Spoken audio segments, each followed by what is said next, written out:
भाई बहुत बहुत मुबारक हो। ये देखो महमूद भाई को भी पसीना आ रहा है। जितना पसीना पाकिस्तान ने इंग्लैंड के खिलाफ रावलपिंडी में बहाया है उतना ही पसीना महमूद भाई को आ रहा है। महमूद भाई ने बोला आज साफ नहीं करेंगे। बहुत बहुत मुबारक हो पाकिस्तान टीम को कि इंग्लैंड को अपनी सरजमीन पर सीरीज हरा दिए। और ये सीरीज वो भारत में ना साजिद भाई वाजिद भाई, तो ये साजिद अली और नुमान के नाम पर, साहिद खान और नुमान अली के नाम की सीरीज रही है। और मैं आपको एक बात बताऊं कि पहली इनिंग के अंदर इंग्लैंड ने 267 रन किए, जिसके जवाब में पाकिस्तान ने 344 किए। सऊद शकील ने भरपूर सेंचुरी दागी और उसके बाद जनाब इंग्लैंड को 112 रन पे घर भेजा और फिर सिर्फ 37 रन बनाने थे जो एक विकेट के नुकसान पर अब्दुल्ला शफीक ने बना लिए। साइम अयूब बेचारा फिर आउट हो गया, पता नहीं इसके साथ क्या है। लेकिन अगर हम इस इनिंग के अंदर इस मैच में बात करें तो साजिद ने पहली इनिंग में 6 विकेटें ली और दूसरी में भी 6 विकेटें ली और 12 विकेटें अपने नाम की। और अगर हम नुमान की बात करें तो उन्होंने 3 विकेटें ली पहली इनिंग में और चौथी 4 विकेटें ली दूसरी इनिंग में, तो 7 विकेटें उनके नाम रही और 1 विकेट जो है वो जाहिद महमूद भाई ने ली। इस तरीके से किसी फास्ट बॉलर को कोई विकेट नहीं मिली और 20 की 20 विकेटें स्पिनर्स ने अपने नाम की। सऊद शकील को प्लेयर ऑफ द मैच और साजिद खान को प्लेयर ऑफ द सीरीज कहा गया। नुमान ने 20 विकेटें ली सीरीज में और साजिद ने 19 ली। अब आ जाते हैं थोड़े से रिकॉर्ड की तरफ। इन्होंने, इंग्लैंड वालों ने भी 826 रन किए थे ना, हमारी बड़ी वाट लगाई थी।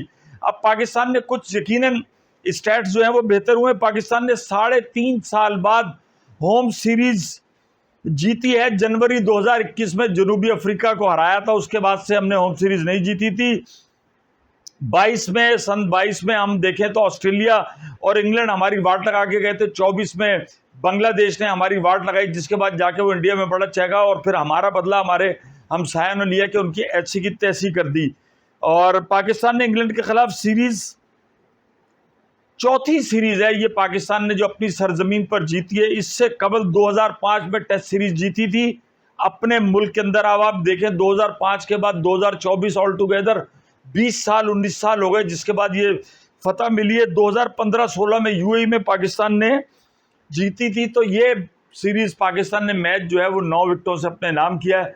अब आप ये देखें वही पाकिस्तान टीम, वही खिलाड़ी, और सबसे बड़ी बात यह कि आप टेस्ट मैच जीत रहे हैं बगैर किसी फास्ट बॉलर के। आपकी टीम के अंदर बाबर आजम नहीं है, किंग बाबर आजम जिसका कि पूरा पाकिस्तान कहता था।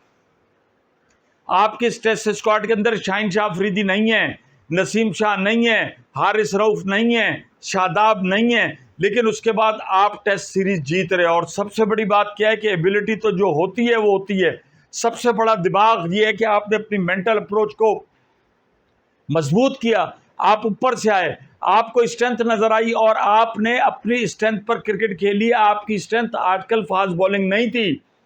और फिर हेड्स ऑफ आकिब जावेद जिन्होंने चेयरमैन मोहसिन नकवी, बात यह कि चेयरमैन मोहसिन नकवी साहब को लोग मशवरे देते हैं, बहुत सारे मशवरे गलत हो जाते हैं, लेकिन कहीं कहीं जो है वो मशवरा सही साबित होता है, ये उनका अपना फैसला।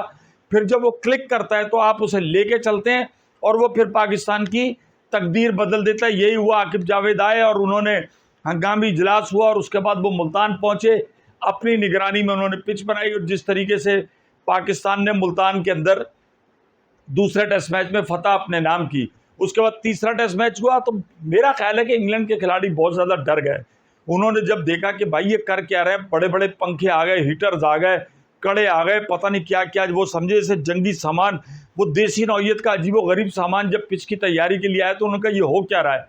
लेकिन बात यह है कि इंग्लैंड मुकम्मल तौर पर नाकाम नजर आया। उनके भी रिहान और उमर बशीर जो थे अच्छी बॉलिंग की, लेकिन उनकी स्पिन कैपेबिलिटी किसी तौर पे भी पाकिस्तानी बॉलर्स के साथ नहीं थी। दूसरी तरफ पाकिस्तान क्रिकेट के स्ट्रक्चर पे एक सवालिया निशान छोड़ गया कि नुमान और साजिद एक तवील अरसे तक डोमेस्टिक क्रिकेट खेलते रहे, किसी को कह दिया गया।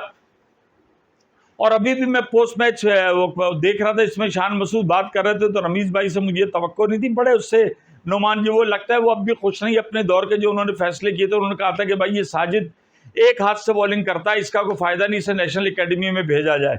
खैर नेशनल अकेडमी में तो उसके एक्शन और क्या सही होना था, वहाँ जो खिलाड़ियों के ऊपर काम हो रहा है वो भी हमारे सामने है। लेकिन पाकिस्तान की जीत यहाँ से एक इनकलाबी जीत है। अब देखना है कि पाकिस्तान अगले मैचेस में ऑस्ट्रेलिया के खिलाफ क्या चीज़ करता है।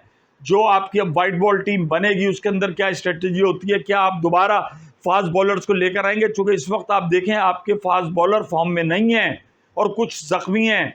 आमिर जमाल खेल रहा है, खुर्रम शहजाद सही नहीं है, मोहम्मद अली सही नहीं है, हसनैन को आप ला सकते हैं, तो टीम का स्ट्रक्चर क्या होगा? क्या अब आप एक तवील अरसे दोबारा अपने स्पिनर्स पे निसार करेंगे? लेकिन ज़रूरी नहीं है कि अगली विकेट मुल्तान जैसी है, पिंडी जैसी हो, ये आप खुद बना सके विकटें। तो असल चीज़ जो है कि डोमेस्टिक क्रिकेट के जो लड़के जो स्कोर करते हैं उनको चांस देना चाहिए, उनको मौका देना चाहिए और टीम की मेंटल अप्रोच का दुरुस्त होना चाहिए। कोई भी टीम अगर ज़हनी तौर पर मजबूत होगी तो वो इंग्लैंड जो कि बेसबॉल कहता था वो तीसरे दिन उसको घर भेज सकते हैं। तो पाकिस्तान टीम को बहुत बड़ी कामयाबी है। महमूद भाई की तरफ से और हर पाकिस्तानी की तरफ से कौमी क्रिकेट टीम को मुबारक हो और अगले मैच तक के लिए शार्ट हो जाओ।